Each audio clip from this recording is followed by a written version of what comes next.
Sa unang tingin, ang dagat ng Pilipinas ay parang paraiso. Asul na tubig, mapuputing buhangin, masasarap na isda. Pero sa ilalim ng ganda at katahimikan ng karagatan, may mga nilalang na hindi basta-basta. Hindi lahat ng isda ay pagkain. Hindi lahat ng gumagalaw sa ilalim ng tubig ay kaibigan.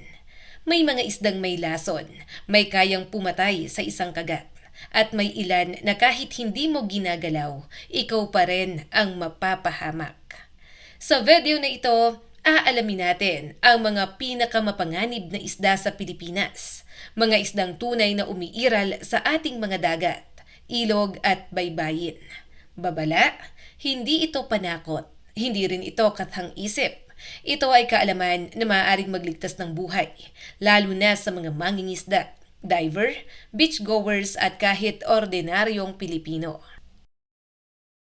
Pufferfish, botete o blowfish. Sa listahan ng mga pinaka-nakamamatay na isda sa mundo, lagi at laging kasama ang pufferfish. At oo, matatagpuan ito sa Pilipinas. Saan ito makikita?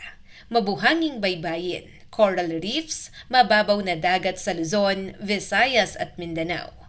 Bakit ito mapanganib? Ang pufferfish ay may taglay na tetrodotoxin, isang lason na 1,200 times na mas malakas kaysa cyanide. Walang antidote, kayang pumatay ng tao sa loob lamang ng ilang oras.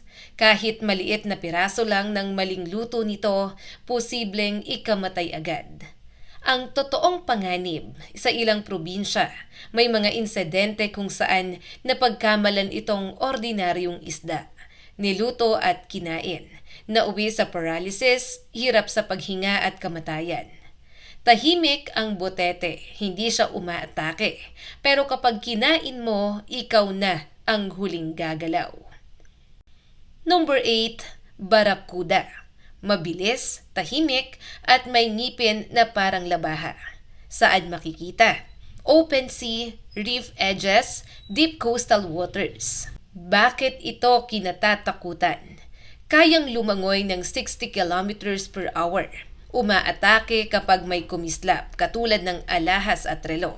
Dahil posible ka ring mapagkamala na isda. Totoong panganib, may mga ulat sa Southeast Asia kung saan nilapitan ng barracuda ang diver, biglang kumagat, nagdulot ng malalim na sugat at pagdurugo. Isang kisap mata, isang maling galaw at ang ngipin niya ang huli mong makikita. Number 7, Moray eel, ahas dagat na isda. Mukha siyang ahas, ngumingiti na parang galit at hinding-hindi mo gugustuhing lapitan. Saan ito nagtatago? Butas ng coral, bitak ng bato, madilim na bahagi ng reef. Bakit mapanganib? Territorial, biglang kumakagat kapag naistorbo, inakala kang banta, at ang kagat, may dalawang hanay ng ngipin. Ang sugat ay siguradong malalim, madaling ma-infect, matagal gumaling. Hindi siya lalabas para umatake, pero kapag ikaw ang pumasok sa teritoryo niya, tapos na ang usapan. Number 6, Stingray o pagi. Madulas, tahimik, pero may buntot na hindi mo gugustuhing maramdaman. Saan ito madalas makikita? Mababaw na tubig, mabuhanging baybayin, mga lugar na nilalakaran ng tao. Ano ang panganib? May matulis na tinik sa buntot, may lason, at kapag natamaan ka, siguradong matinding sakit, pagdurugo at posibleng impeksyon. May mga kaso sa Pilipinas na natapakan habang naglalakad sa dagat, nauwi sa emergency treatment. Hindi kanya hahabulin pero kapag natapakan mo, ikaw ang tatamaan. Number 5, Tiger shark, pating na tigre. Kapag sinabi mong walang pinipiling kainin, iisang pumasok sa isip ng mga marine expert, ang tiger shark. Saan ito matatagpuan sa Pilipinas? Malalim na bahagi ng dagat, malapit sa mga isla at reef drop-offs.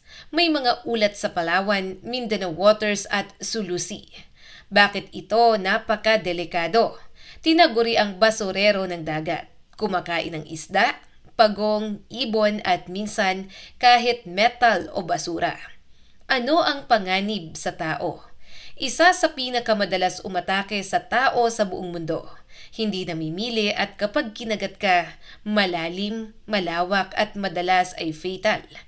Sa dagat, may mga mandaragit na pumipili. Pero ang tiger shark kahit ano ay pwede.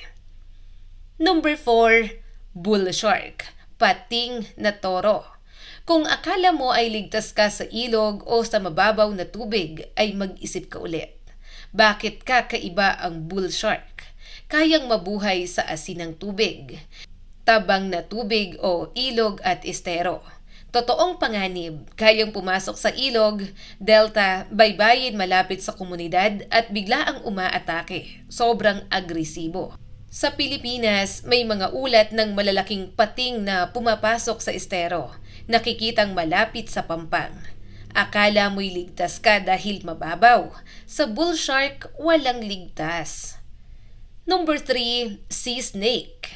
Tahimik, makulay, pero isa sa pinakanakamamatay na lason sa karagatan. Saan ito madalas makita? Coral reefs, mabuhanging seabed, malapit sa mga isla at fishing grounds. Bakit sobrang delikado? Ang lason nito ay mas malakas kaysa sa cobra. Kayang magdulot ng paralysis, pagpalian ng baga at pagkamatay. Nakakatakot na katotohanan. Hindi aggressive pero kapag nahawakan at nainis, isang kagat lang ay sapat na. Hindi ka niya hahabulin pero kapag hinawakan mo, hinding-hindi ka na lalangoy ulit. Number 2, cone snail. Mukhang souvenir, mukhang laruan, pero sa loob niyan, kamatayan. Saan ito makikita? Mabuhanging seabed, coral reefs at mababang tubig o tide pools. Bakit ito nakamamatay? May harpoon-like tooth, may lason na kayang pumatay ng tao. Walang antidote at karaniwang biktima ay mga bata, beachgoers at namumulot ng shell. Maraming namatay dahil sa salitang ang ganda ng shell na to. At number 1, bato-bato na isda. Kung may titulo ang pinakamakamandag na isda sa mundo, walang duda, stonefish ang panalo. Saan ito matatagpuan? Coral reefs, mababatong bahagi ng dagat. Mga lugar na madalas apakan ng swimmers at divers. Bakit delikado? Kamukha nito ang bato, halos hindi gumagalaw. Madaling matapakan nang hindi namamalayan. Ano ang mangyayari kapag natapakan? Ang tinik ng stonefish ay may matinding lason. Kayang magdulot ng matinding sakit, pamamanhid, shock at sa malalang kaso ay kamatayan. Ang sakit ay sinasabing mas masakit pa sa panganganak. Hindi siya hahabol, hindi siya mangangagat, pero isang maling hakbang at babagsak ka sa sakit. Ang pinakamapanganib na isda sa Pilipinas. Hindi pinakamalaki, hindi pinakamabilis, pero pinakamakamandag. Bakit siyang number 1? May pinakamalakas na lason sa lahat ng isda. Isang tapak lang, matinding sakit, pagkawala ng malay at posibleng kamatayan. Pinakadelikadong katangian. Halos hindi mo siya makikita, kamukha ng bato, madalas sa lugar na nilalakaran ng tao. Sa dagat ng Pilipinas, ang pinakamapanganib ay ang hindi mo nakikita. Safety tips para sa lahat ng Pilipino. Huwag humawak ng hindi kilalang hayop.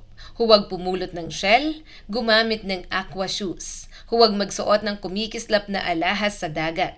Irespeto ang karagatan. Ang Pilipinas ay biniyayaan ng dagat, pero ang biyaya ay may kaakibat na responsibilidad. Hindi ka inaanyayahang matakot, inaanyayahan kang maging maingat. Kung nagustuhan mo ang video na ito, ka-amazing! Huwag kalimutang i-like, i-subscribe at i-share na rin para mas marami pa ang makapanood ng mga ganitong klase ng video. Dahil ang kaalaman, maaaring magligtas ng buhay.